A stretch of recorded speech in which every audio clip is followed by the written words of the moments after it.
Welcome back, or welcome if you're just joining us. This is the France 24 debate. We're looking at some of the scandals in this country that have people wondering if Nicolas Sarkozy may wind up being a one-term president. With us to talk about it, Pascal Henry, last year produced a documentary on the so-called Karachi kickbacks affair. Yann Drevet, of the youth movement of the ruling UMP party. Craig Kopitis of the Bloomberg News Agency. And Pierre Conessal, who teaches at Paris's Sciences Po and the author of The Making of the Enemy, La Fabrication de l'Ennemi, at Lafon Books. For now, just in French, soon in English, right? I hope so. Okay. Late last week, the French president's office put out a communique in which it reminded everybody that Nicolas Sarkozy was never involved directly in any of the affairs that are taking place. That statement compounded by the another Sarkozy confidant, top advisor, Henri Guénaud. The President of the Republic has got nothing to do with this case. Mr. Bazier was Mr. Balladure's chief of staff and then the head of his presidential campaign. He's a friend of the President, but he's not one of his close advisors, and he never has been. And Mr. Gobert has not been his advisor for more than 15 years. Some of these people are his friends, but if one of your friends did something wrong, you wouldn't find it normal if you were the one blamed for it.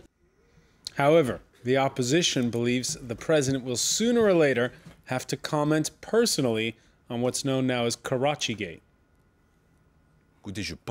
I don't think he can stay silent on the subject forever, because these scandals are very close to the government. I really believe that this is something that could overthrow the government in power. I think we are governed by a clique that uses and abuses our institutions. That rob us, ask the people, And that at least robs the poorest, steals from the African citizens or the Pakistani citizen, which is also a very poor country. What's very shocking, Mr. Borda, is that our leaders answer to people of such ill repute, like the Saudi leaders or the Pakistani leaders, or African leaders. Pascal Henry, I'd like your reaction to what that's the candidate we just heard from the Green Party for president. I'd like your reaction to what she said. How much of this is going to be a campaign issue, you think? It's going to be, for sure, because we are now 6 months before, and the justice, the prosecutor is working, so there will be more and more news, and I think the political opposition leader will push in a way to put in, to weaken the position of President Sarkozy. That's it's like normal, I must say, because it's during every campaign like this, there's always affairs mushing up, or and so I'm quite sure that till the end, I mean till April, there will be more and more information, more and more involvement of different people in different affairs. But the main thing is Karachi affair, because there's dead people. I see you shaking your head there, Craig Kopitis. This story in France is right up there with there's gambling in Casablanca and there's a sale over at Printemps this week. This will not be an issue in the election unless the socialists have never danced with the devil. This is one of these times. We get these scandals all the time here. We all know them. And I think this is a point where you have to look at this historically to really grasp what's going on here beyond the facts of the story. This is endemic in how France does business. It goes back to the ancient kings, the concept of the douceur, the sweetener. This was institutionalized by Talleyrand in the late 18th, early 19th century, who his biographer said amassed over 30 million francs in these sweeteners. There was a war between the United States and France over this kind of dealing. It was known as the XYZ affair. You could look it up. And I went back today, because when you told us what the topic was tonight, there was a U.S. Secretary of State just after it was, I believe, John Adams was president, when this XYZ affair went on with Talleyrand, and the United States refused to pay $250,000 in gold to allow neutral ships to land in France. It was over a commercial thing, much like what we're seeing here. And I went back and I looked at Pickering's letter in his biography of what he wrote after coming over here and being hit up by Talleyrand. And this is what he wrote. We experience a haughtiness which is unexampled in the history and practice of nations. France has been doing business like this for multiple centuries. And everyone knows hang on, it. Pierre Conessa said it's not just France. This is just this is just yes. standard operating procedure for weapons there are sales. other countries that do it, but it was Talleyrand and the French who really made it pro-set. You could look it up, and what they're doing is because French. I write about French companies. French companies do very well, and French companies, regardless of their share structure, are mercantilist in they are the state, whether their share structure is 51% owned by the government or 20% owned or no ownership. On top of that, two other points. And there's no close relationship between Boeing and Lockheed Martin and the Not and like the there Pentagon. is here. Not like there is here. No, the Lockheed affair. You remember? Yeah, well, that was long ago, but it was the origin of the Foreign Corruption Act in the United States. Lockheed affair, because of corruption in Italy, corruption in Japan, etc. But that's changed in the States with Dodd-Frank. Right. That's changed with Dodd-Frank. The point of this is, why does this, here's my question, if you want to put it on the election, is this going to become an issue in the election? Okay, why does this continue to go on?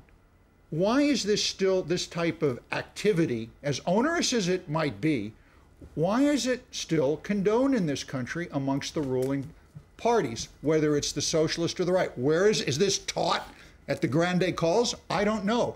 But every few years, we have a similar highbrow scandal such as this, and it's like, again, there's a sale at Printemps. You're right. Mm-hmm. We have 11 dead French citizens here, and that makes it different. But if you go back and you read the history from the days of Talleyrand, when these deals were really going down, when this was institutionalized, you will see lines like deaths are the cost of doing business. And I'm sorry, but that attitude still permeates here. Are the political fault lines, though, changing? People calling into question the way politics has been done in the past? Yeah, I don't know about Talleyrand. I don't know every part of history. You weren't alive so longer. What I can say, what really strikes me in this situation is that how, as you said, how the situation is used by candidates. But will voters be calling you on this? Do you think that voters care? I don't think so. They don't care about corruption allegations. No, of course they do. But they do not know every fact, and they do know that justice will only make the case clear. I mean, it's not Ségolène Royal or, I don't know, any socialist members who are going to say who is guilty and who is not. So we have to wait for the Justice Department to make his work. And what really strikes me is that the urgency right now is, as you said, is the crisis, the debt, the unemployment rate. And that's real subjects. I'm a student, I want to get a job, I want to get a flat, I want to see the situation go better. And I'm not sure this is the key issue for 2012. But wait a minute. For a political issue, you need to have confidence. And when you see close friends of the president involved in a very, very gray operation, it is not good for confidence. You know, it's a big problem. I think it's very bad for every politician in France, actually. Is not the real issue the fact that right now there's a feeling in this country that the president and his entourage have too tight a relationship with the judiciary system? The fact that his former interior minister is able to get those minutes, the fact that he has a close relationship with one of the main prosecutors in the Paris area? Yeah, no, it's an issue, but as I said, I mean, I'm sincere and humble, and I just want to get to know the facts. And for the moment, nobody knows the real facts. and the inquiries have to go on. All right, and Pierre Conessa, you, just to set the record straight, you worked at the Defense Ministry. Are there any framed pictures of Talleyrand hanging in the halls? Well, I don't personally know Talleyrand. I just He's a know... very important individual in French history. Right. Not just of people Yes, like but Talleyrand and unfortunately Colbert. he's dead.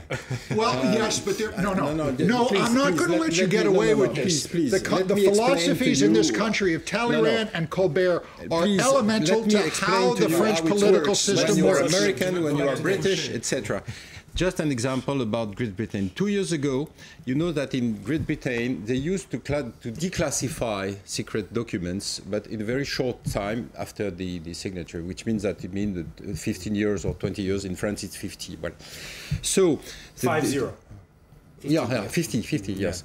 Which means that it's quite easy to discover what could have been the bribery process in Great Britain. And the last example was a Yamama contract, in which probably the level of bribery was 30% of the amount of the contract, which was divided between the Kingdom of Saudi Arabia and the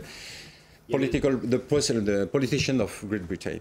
And it was the opportunity for the NGO, which name was Corner House, to discover that there was a very important amount of bribery in this contract. There was a letter of Mr. Tony Blair explaining to the King of Saudi Arabia there will not have any prosecution of this contract, which means that the government had decided not to judge. The difference between France and the United States, for example, with Dick Cheney and Halliburton, with Great Britain, is that in France, the judges are doing their job, which means that I hope it will be an issue because we have to clean the political process in France. That's for me the main difference. Sarkozy is helping because many documents have just been declassified from top secret. So Sarkozy is helping too. Yeah, and the main thing is the impact on the political personnel. I mean, like Mr. Sarkozy, but for years and years, the involvement of political people, of a prominent one, it's very important. It's the big difference with Great Britain or United States. They are not, shown as corrupted, but in France, they are shown like this. All right, and by the way, smack in the middle of Karachi Gate, a close advisor to Sarkozy on African affairs decided to suddenly clear the air about some of the current president's predecessors, regaling all with tales of briefcases, in one instance even djembes, stuffed with cash. Robert Bourgi says eager politicians in this country took the loot, whether they were conservative or socialist. President Bongo would take me aside to speak to me, and especially to Mr. Foccart, with that smile that everyone knows. I told him because I called him Papa. I'm not ashamed to say it. So he said, well, Sonny, elections around the corner. What's that going to do, though, who's going to be the big winner of the fact that all this is being put out there? You say people are just going to shrug, a Gallic shrug to this? No, but, the thing is, it's old stories, and this man is almost out of the game today. But it used to be the truth, and nobody was whistling about it.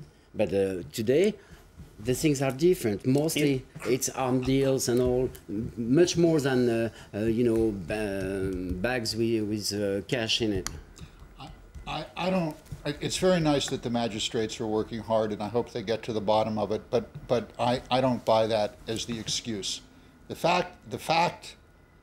way the French system works. If the presidency, if the Élysée Palace and the Senate and the Chamber wanted to end this type of activity, they could enact legislation that would do it. Very tough, very stern legislation. They could have started this back in de Gaulle's era. They could have started this even long before then. Yann Drevet, do you agree? They never did, and they're not doing it now. Yann Drevet, do you agree that legislation is needed? I don't think that you can settle every problem by legislation.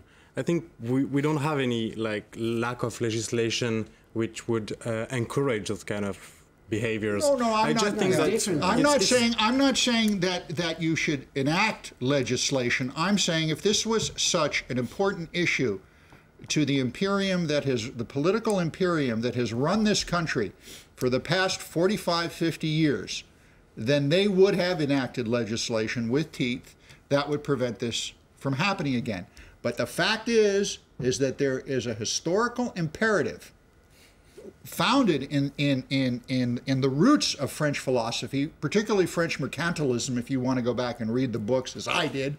You know, these things still exist. But Craig Kopidis, it's also a smaller world. By the way, Robert Bourget's allegations sparking a demonstration last Friday in Dakar against Senegal's President Abdoulaye Wade and his son, who are suing Bourget for slander.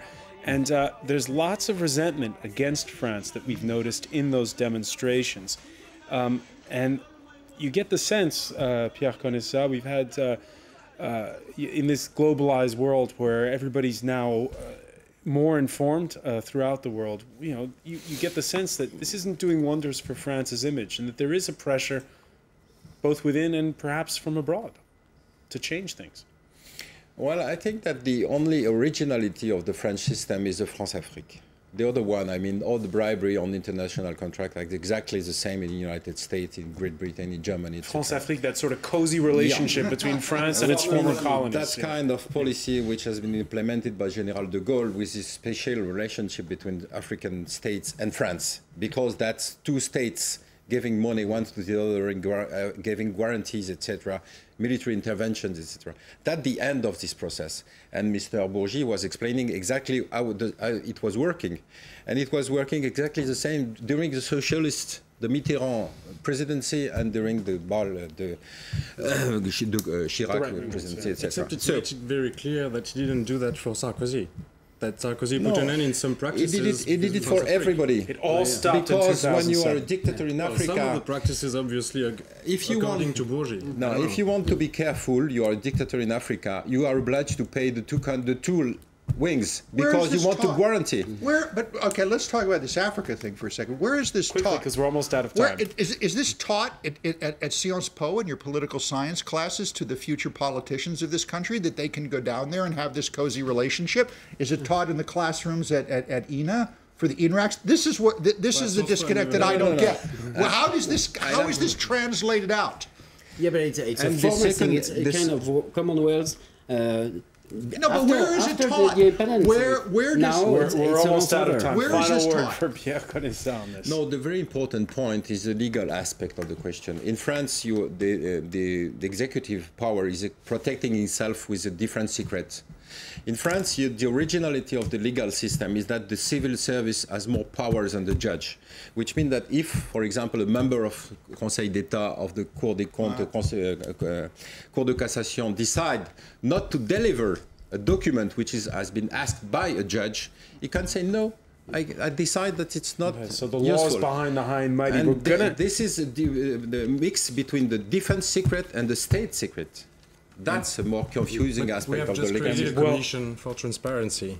All right, we're going to have to unfortunately leave it there, but I want to thank Pierre Conessa, Yann Drevet, Pascal Henry, and Craig Kopidis, and thank you for being with us here in the France 24 debate.